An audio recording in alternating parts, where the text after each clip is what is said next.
Hey everyone, and welcome back to another video here on the Videos for Life YouTube channel. Today, I'm going to be continuing my series of my thoughts on each WNBA team. I've done 8 teams so far.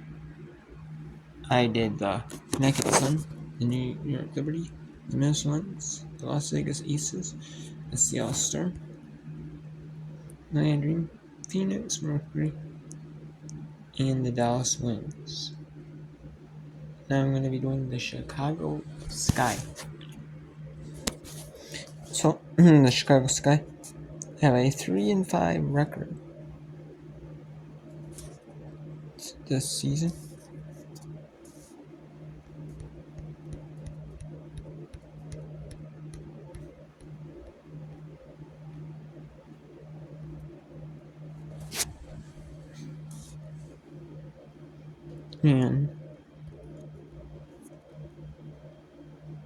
And they fell to the Wings, Dallas Wings, 87-70. Then they beat them 83-74. And then they beat the Liberty 90-81. They fell to the Sun 86-82. They fell to the Storm 77-68. Then they beat the Sparks 83-73. Then they fell to Fever 71-70. They fell to Liberty 88-75. And then tonight at 7 p.m. Eastern, you have to take on the Washington Mystics on Amazon Prime. And they have to take on them tonight. And Mystics are 0-9, so we'll see if they can get a win on that one. In that one.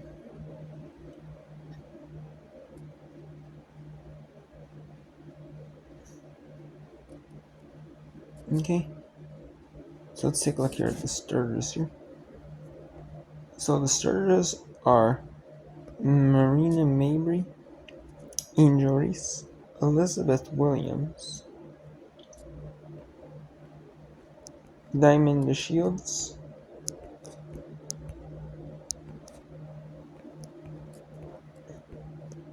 and Dana Evans. They are the starters. Diamond DeShields doesn't really play starting minutes. I mean, most of the players on this team actually get if they play though, they're not playing like tons of minutes though. They bring in different players to start. Players that come off the bench. They have their own role. They have the roles. So they're still on their own roles. The Chicago Sky have Kennedy Carter, which if you don't, obviously everyone knows who Kennedy Carter is now because of the Caitlin Clark situation. A lot of people do, but Kennedy Carter got drafted to the Atlanta Dream. I actually kind of liked her game when she's playing for the Dream. She had a solid few years there. She wasn't like I think that was when they still had Nikki Collins, wasn't it? Yeah, before they brought in Tanisha Wright, because I think Tanisha Wright's been there for 2-3 seasons.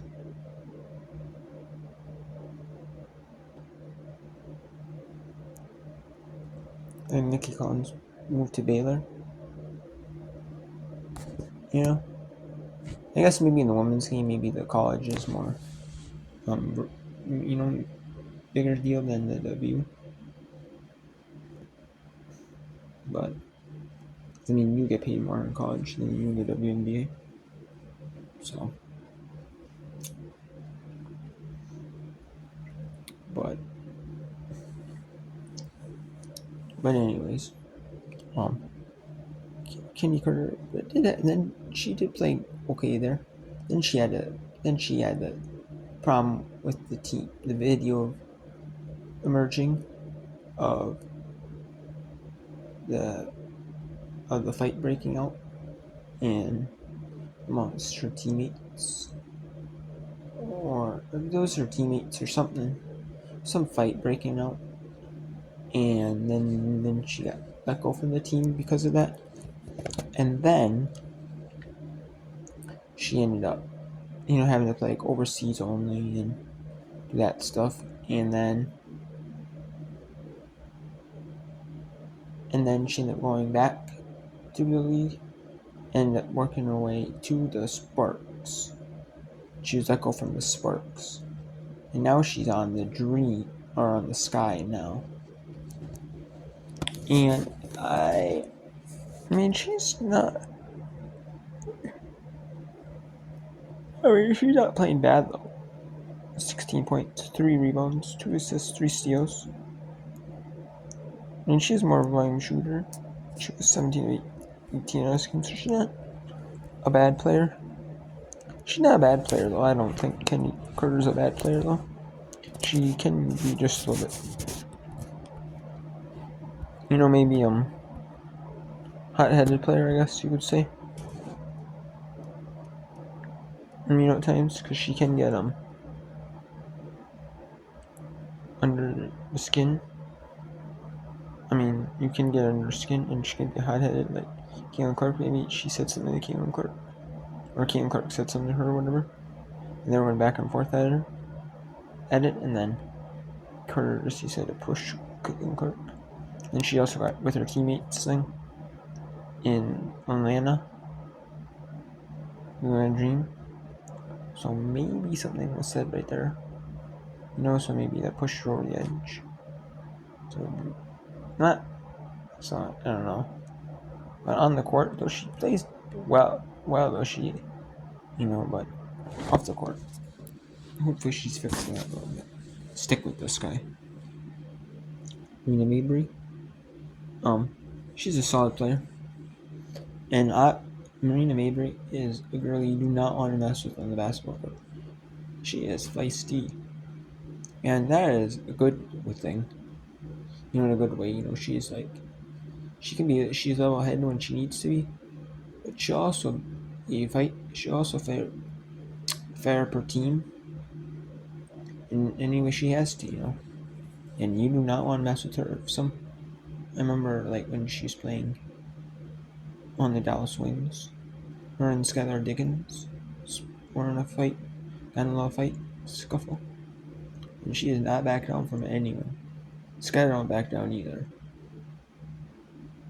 So, it wasn't like a hardcore punching fight, but but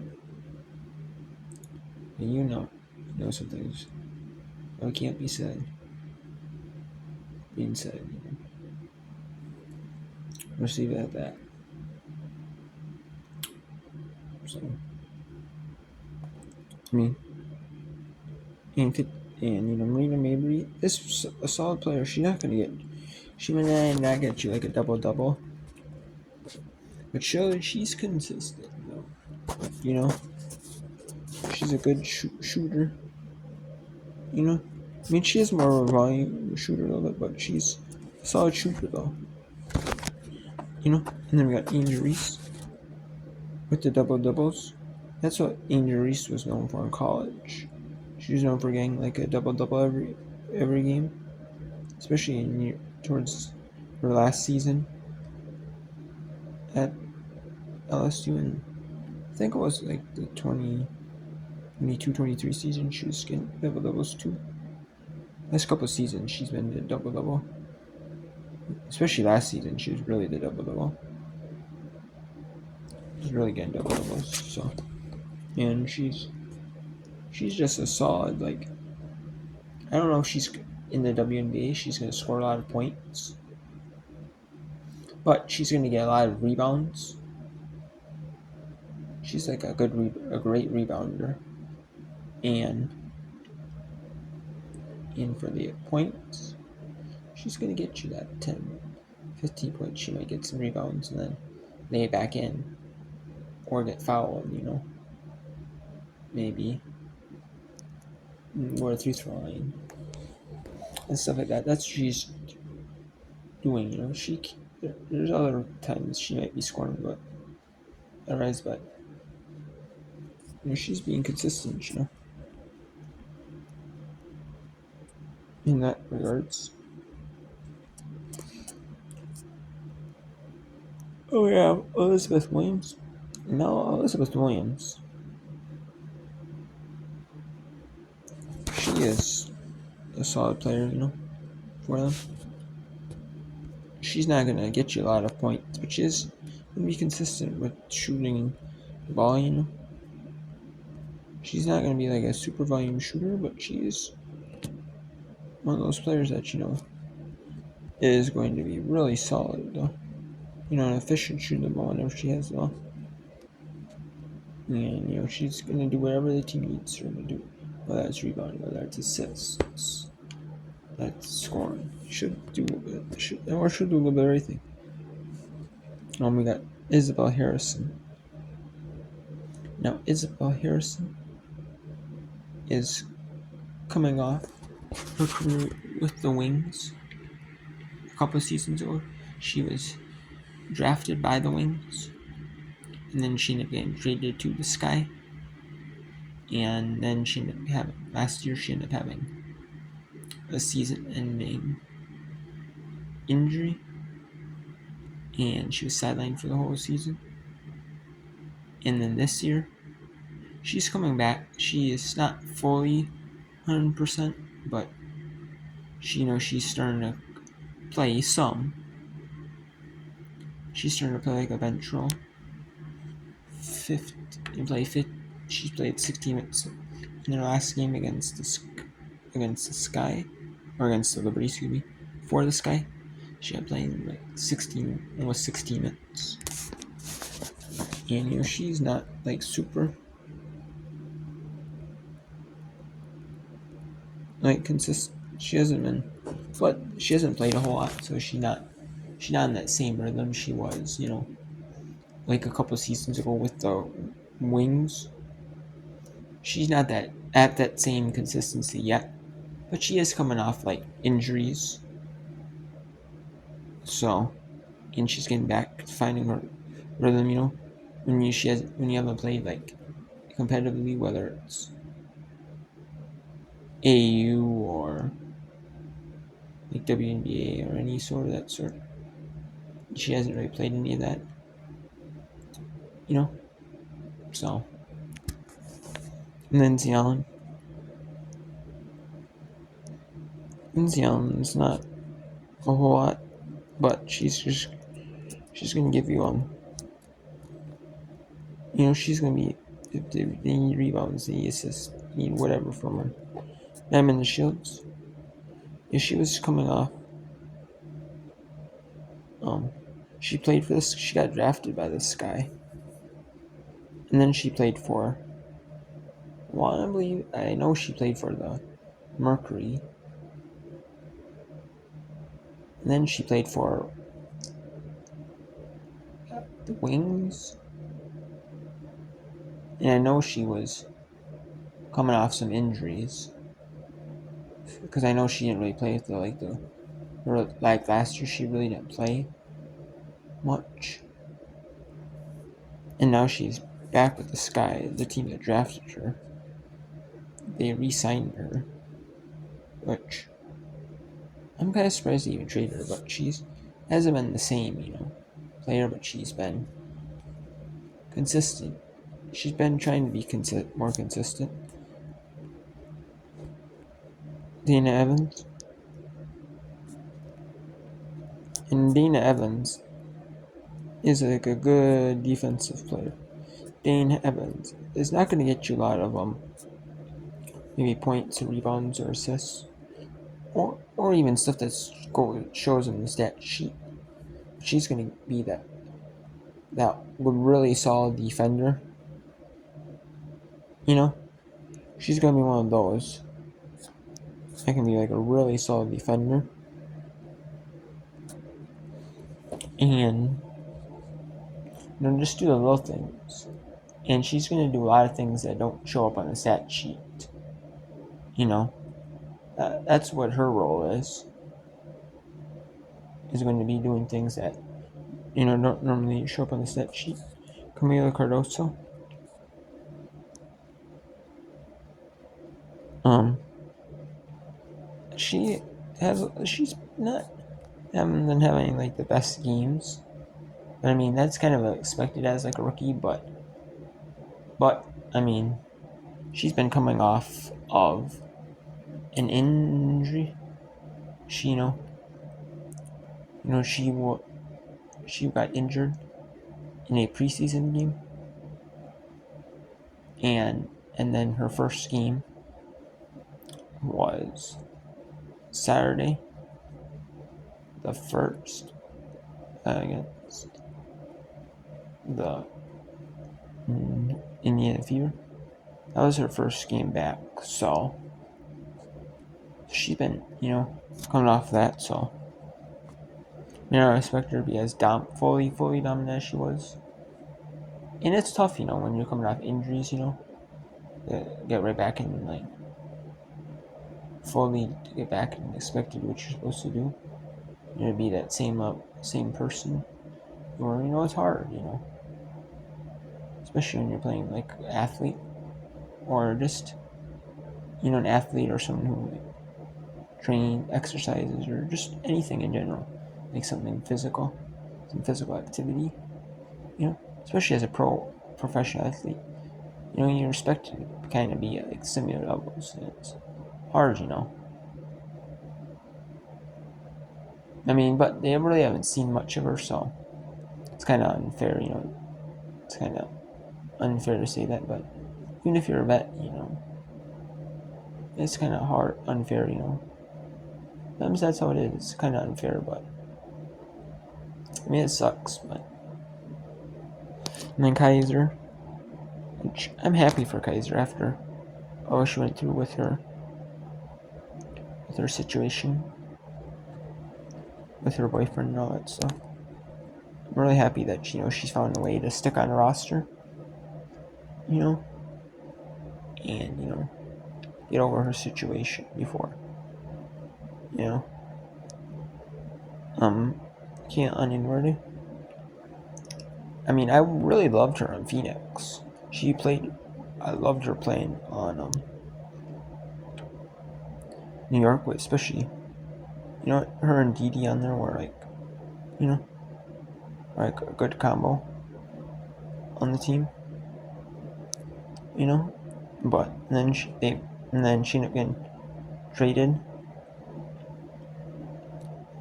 and Didi ended up getting waived from the league, cut from the league, and now Didi's back with the Mystics. That's cool, the Urchins, so that's pretty cool.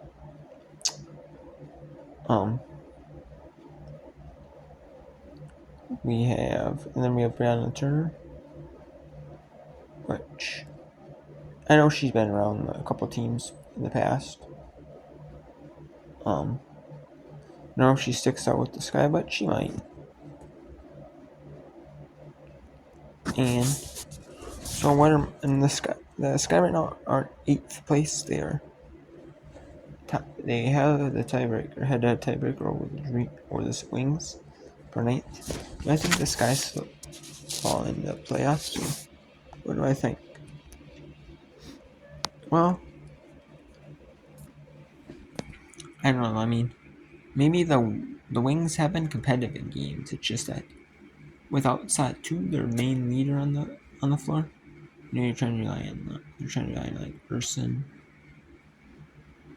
and then trying to rely on some of the like Maddie Segrist, and then they're trying to bring in Monique Billings. I mean, which Monique Billings? I'm surprised she is. They used her as a hardship player. They didn't keep her on as a full season player, but they still might, though. They have her to like an end of season hardship contract, so she could be on there the whole season. So But do I think that I don't know. I mean, I would like this. I mean, this guy last season, they had James Wade leave in the middle of the season. He signed with the Toronto Raptors to be an assistant coach, and he was forced to leave early because he had to do. He said, "Hey, in order to do this job, you have to leave early." I mean, he could have said, "Hey, as soon as my WNBA season is over, you know, I'm leaving to, I'm coming to you." He could have said that, no problem. They probably were like, okay, but maybe, or maybe not. Maybe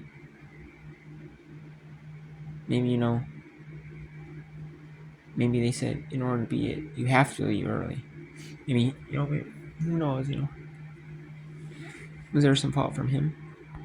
I mean, we'll never know. If he decided to leave, if it's on him or they want him to leave early. You'll probably never know that publicly.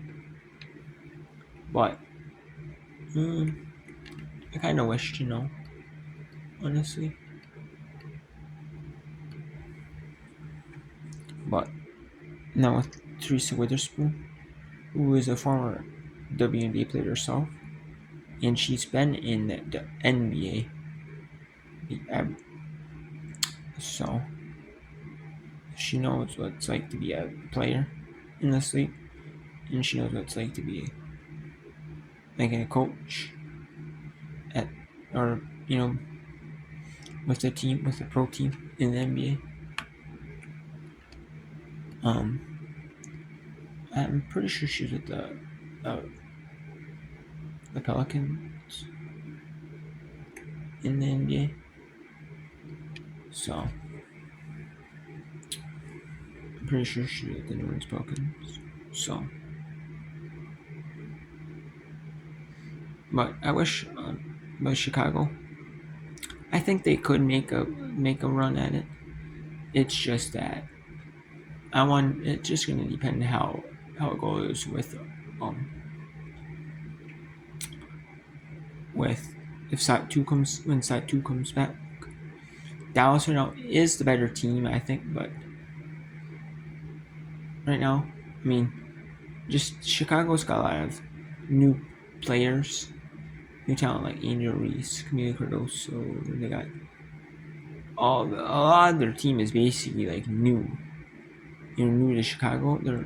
There's only a couple players that played in Chicago before, like at all. Like Isabel Harrison hasn't played at all at Chicago besides last year she was injured.